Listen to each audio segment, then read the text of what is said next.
తీసుకోవాలి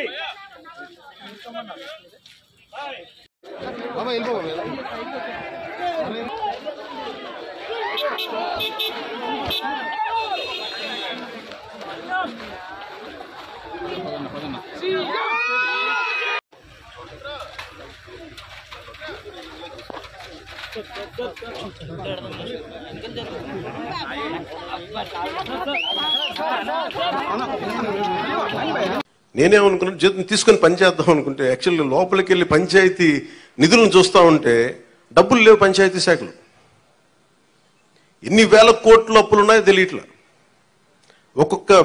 ఒక్కొక్క హెడ్ తవ్వే కొద్దీ, అంటే ఒక్కొక్క దానికి ఏ హెడ్ కింద ఎంత ఖర్చు అవసరం ఉంది తవ్వే కొద్దీ అసలు అనంతంగా లోపలికి వెళ్తానే ఉంది. మాకు ఒకటే అనిపించింది, ఇవన్నీ కరెక్ట్ చేయాలి. ఇవన్నీ ఇంత అప్పుల్లో మనకి పంచాయతీరాజ్ శాఖ ఉన్నప్పుడు నాలంటూ డబ్బులు తీసుకోవడం చాలా తప్పు అనిపించింది. అందుకని వాళ్ళకి చెప్పి నేను జీతాన్ని వదిలేస్తున్నాను, నా జీతాలు ఏం వద్దు, కానీ నా దేశం కోసం, మా నేల కోసం పనిచేస్తున్నాను. ఎందుకంటే ఇది పరిస్థితుల్లో మేము ఇచ్చే పరిస్థితుల్లో ఉండాలి మనందరం. అలాగే ప్రతిసారి ప్రతి గవర్నమెంట్ ఉద్యోగులకు సంబంధించి కానీ, పోలీస్ శాఖకు సంబంధించి కానీ, వాళ్ళు టీఏలు, డిఏలు, రిక్రూట్మెంట్, ఇవన్నీ చాలా కష్టసాధ్యమైన సమస్యలు. ఇవన్నీ చెయ్యాలి, యాక్చువల్ బాధ్యత ప్రభుత్వాలకి. నేను ఈ రోజున ప్రభుత్వంలో భాగస్వామిగా చెప్తున్నాను. నేను అద్భుతాలు చేస్తాం అని చెప్పట్లే, కానీ మీకు జవాబుదారీతనం ప్రభుత్వం ఉన్నది ఉన్నట్టుగా చెప్తాం. ఈ రోజున చేయగలిగేది చేసి చూపించాం. ఈ రోజున రాగానే మొదటి సంతకం గౌరవ ముఖ్యమంత్రి శ్రీ చంద్రబాబు గారు పెట్టింది ఇది. మేము అనుకున్న స్కిల్ సెన్సెస్ నేను ముందు ఇనిషియేట్ చేశాను. ఇక్కడ వారాహి సభలో చెప్పాను, స్కిల్ డెవలప్మెంట్ జరగాలి. ఒక యువతలో ఎంత ప్రతిభ ఉందో తెలియదు మనకి. వారి ప్రతిభను వెలికి తీయాలి, వారి సమర్థతను వెలికి తీయాలి. వాటిని పెట్టుకుని అది 5 సంతకాలు అది ఒకటి అయింది. అలాగే ఈ రోజున మేము మాట చెప్పినప్పుడు మన పిఠాపురం నియోజకవర్గానికి సంబంధించే మొత్తం పెన్షన్స్ అందుకునే లబ్ధిదారులు 40,765 మంది. దీనికి సంబంధించిన డబ్బు రూపంలో మొత్తం 27,34,00,000. వృద్ధాప్య పెన్షన్లు అందుకునే వాళ్ళు దాదాపు 20,396, వితంతు పెన్షన్లు అందుకునే వాళ్ళు 9,970, దివ్యాంగులు పెన్షన్ తీసుకుని 4,819, మత్స్యకారులు 1,498, చేనేత కార్మికులకు సంబంధించిన 997, కల్లుగీత కార్మికులు 619, డప్పు కళాకారులు 230. ఇలా కాకుండా అలాగే ట్రాన్స్జెండర్స్ కానీ, ఇందాక మీరు మాట్లాడుతూ ఉన్నారమ్మా, దీని గురించి మీరు ప్రత్యేకంగా మీకు మాట్లాడతాం మీ గురించి. కరెక్టే, ఇవన్నీ మీరు ఒక్కరోజు వినండి, మీరు ఆవేశపడకండి, కూర్చోండి, వినండి, దయచేసి వినాలి. మీరు జర్నలిస్టా, మీరు సంఘం నుంచి వచ్చారు? ఓకే, కూర్చోండి, ప్లీజ్ కూర్చోండి. ముందు ఎక్కడో చోట ఒక అడుగు మొదలు పెట్టాం. తమరి పేరు మీ పేరు సార్? ఓకే, గోవిందరావు గారు. ఇది ఎక్కడో ఒక చోట మొదలు పెట్టాం, గుర్తుపెట్టుకోండి. ఇందాక కలెక్టర్ గారు కూడా అదే చెప్తున్నారు. ప్రతి ఆల్టర్నేట్ వీక్ నేను వచ్చి పిఠాపురంకి వచ్చి కూర్చుంటాను. అవి ఏవైతే ఉన్నాయో అవి ఇవ్వండి ఖచ్చితంగా. దీంట్లో కూడా చాలా ఛాలెంజెస్ ఉన్నాయి. గత ప్రభుత్వం కూడా అర్హత లేని వాళ్ళని పెట్టారని, అర్హత ఉన్న రకరకాల కామెంట్స్ ఉన్నాయి. వీటన్నిటికీ కలెక్టర్ గారు వీళ్ళందరూ సలహాలు ఇచ్చేది ఏంటంటే, కేంద్ర క్యాబినెట్కి ఇచ్చేవాళ్ళు, మనం రాష్ట్ర క్యాబినెట్కి చెప్పమంటుంది ఏంటంటే, ఒక రీసర్వే కూడా జరిగితే చాలా మంచిది దీని మీద. ఖచ్చితంగా కలెక్టర్ షాన్ మోహన్ గారు చెప్పిన ఈ సలహాని రాష్ట్ర క్యాబినెట్ ముందు ఖచ్చితంగా గౌరవ ముఖ్యమంత్రి చంద్రబాబు గారి దృష్టిలో కూడా పెడతాం. అది కేంద్ర క్యాబినెట్లో, రాష్ట్ర క్యాబినెట్లో మేము చర్చిస్తాం.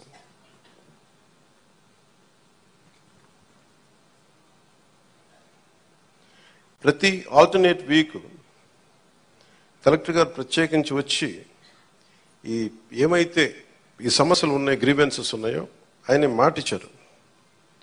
అంటే ఒక యువ కలెక్టర్ అంత ముందుకొచ్చి నేను ప్రతి 2వ వారం వచ్చి కూర్చుంటానంత బిజీ స్కెడ్యూల్ నాకు తెలుసు. ఒక అడ్మినిస్ట్రేషన్ ఎంత కష్టమో నాకు తెలుసు.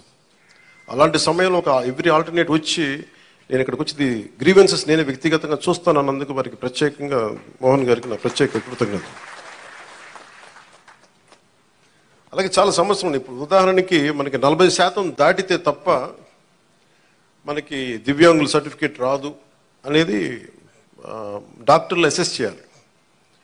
ఒకసారి 90% ఉంటుంది కానీ దాన్ని అసెస్ చేయరు.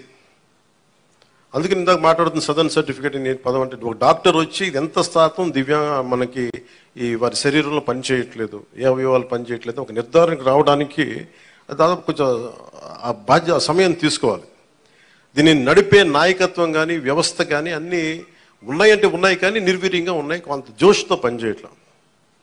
మేమందరం ఎందుకున్నామంటే ఇక్కడ ఈ రోజున కూర్చోబెట్టి ప్రతి గంట ఈ రాష్ట్ర అభివృద్ధి కోసం పనిచేయడానికి, ప్రజా సంక్షేమం పనిచేయడం కోసమే ఉన్నాం. ఎందుకంటే మేము విజయయాత్రలు చేయడానికి నేను లేను ఇక్కడ. ముఖ్యంగా నాకు సంబంధించినంత వరకు నేను పిఠాపురానికి సంబంధించి పిఠాపురం నీటి సమస్య తీర్చాలి, ముందు కనీస రక్షిత మంచినీరు ఇవ్వగలగాలి, అట్లీస్ట్ ఒక ఎమ్మెల్యేగా నా కనీస బాధ్యత, ఉపాధి అవకాశాలు తీసుకురావాలి. అలాగే ఎన్ని పెన్షన్స్ ఉన్నాయో సరైన అర్హులందరూ మిస్ అయిన అర్హులు ఎవరైతే ఉన్నారో వాళ్ళందరినీ ముందుకు తీసుకొచ్చి గుర్తించి వాళ్ళకి ఇచ్చేలాగా నా మొదటి ప్రయత్నం. అలాగే ఏవైతే మనకి ఈ సమస్యలు అయితే ఉన్నాయో మనకి వ్యవసాయం సంబంధించి కానీ కాలువలు పూడికలు కానీ, అలాగే ఇప్పుడు చూస్తున్నారు బయట ఆ డయేరియా మనకి డ్రైవ్ చేస్తున్నాం ఇప్పటి నుంచి ఆగస్టు దాకా. ఎందుకంటే చాలామంది శుభ్రంగా పారిశుద్ధ్యం పరిస్థితులు లేకపోవడం వల్ల పంచాయతీరాజ్ శాఖ మన మీటింగ్లో కూర్చొని ఉంటే చాలా అద్భుతమైన వ్యక్తులు ఉన్నారు, అడ్వైజర్స్గా ఒక్కొక్కరు కూర్చొని ఎంత గొప్పగా చేస్తున్నారంటే కాదు వాళ్ళ సమర్థతని ప్రతిభని ఉపయోగించుకోవడం మనకు తెలియట్లా. అందుకే నేనేం చెప్పానంటే ముందు మన పిఠాపురం రాష్ట్రం మొత్తం అమలు చేయడానికంటే ముందే మన మండలాల్లో మన కొత్తపల్లి ఉప్పాడ మండలం కానీ మిగతా మనకి గొల్లపల్లి మండలం కానీ ఇక్కడ మనకున్న మండలాల్లో ఎక్కడో చోట కొన్ని పర్టికులర్ గ్రామాల పంచాయతీలను సెలెక్ట్ చేసి అసలు పారిశుద్ధపు సమస్య తీసేలాగా ఉండాలి. అది ఫస్ట్ నా ప్రయారిటీ. అది కనీసం రక్షిత మంచినీరు, కనీసం పారిశుద్ధ్య శుభ్రత ఉండేలాగా. సో ఆ ప్రయత్నంగా ముందు మేము అడుగులు ఇస్తాం. నేను చెప్పాను ముందు విజయయాత్ర పెట్టమన్నారు రాగానే. నేను చెప్పాను నాకు ఒక్క ప్రజల్ని ఇబ్బంది పెట్టే సమస్య కానీ పని చేయాల్సిన పోలీస్ వ్యవస్థకి అదనంగా మళ్ళీ బందోబస్తు డ్యూటీ చేసి బరువు పెట్టే బాధ్యత కానీ పెట్టకండి. వాళ్ళు పని చేయాలి, వాళ్ళు ప్రజల కోసం పని చేయాలి. ఎంతసేపు కూర్చోబెట్టి మనం గత సంవత్సరాలుగా నలిగిపోయాం. ప్రతిసారి నేను రోడ్డు మీదకి వచ్చినప్పుడు ఎంత నలిగిపోతారో నాకు తెలుసు. అందుకని ఈ విజయయాత్రలు ఇవన్నీ పక్కన పెట్టి మీకు నేను పని చేసి పిఠాపురం నా సోదరులందరికీ ఆడపడుచులకి అన్నదమ్ములందరికీ నేను పని చేసి మరి అప్పుడు విజయయాత్ర చేస్తే నాకు ఒక తృప్తి ఉంటుంది. గెలిచినందుకు నాకు ఆనందం లేదు, పని చేసి మీ మన్నన పొందిన తర్వాత నాకు అప్పుడు ఆనందం వస్తుంది.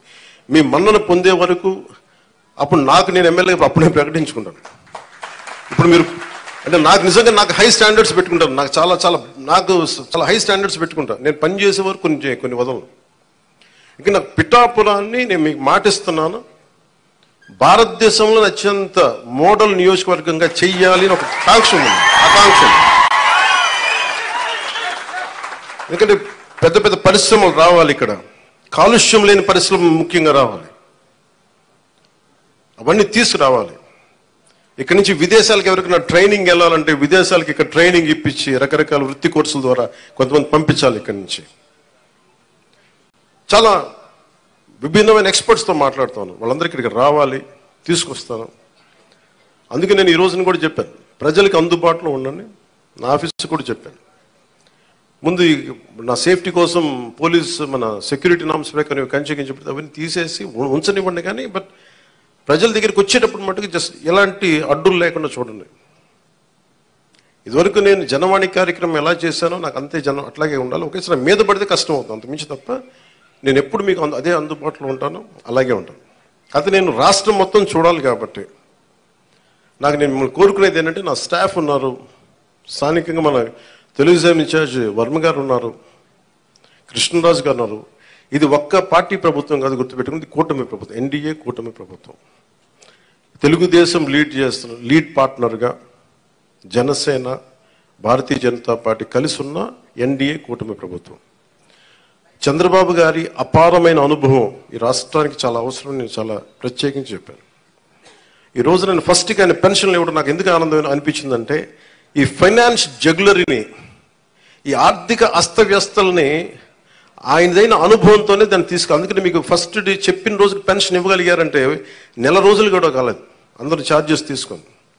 ఆయన అనుభవం వల్ల ఈ రోజున మీకు వెంటనే మీ చేతికి ఇలా వచ్చినాయి.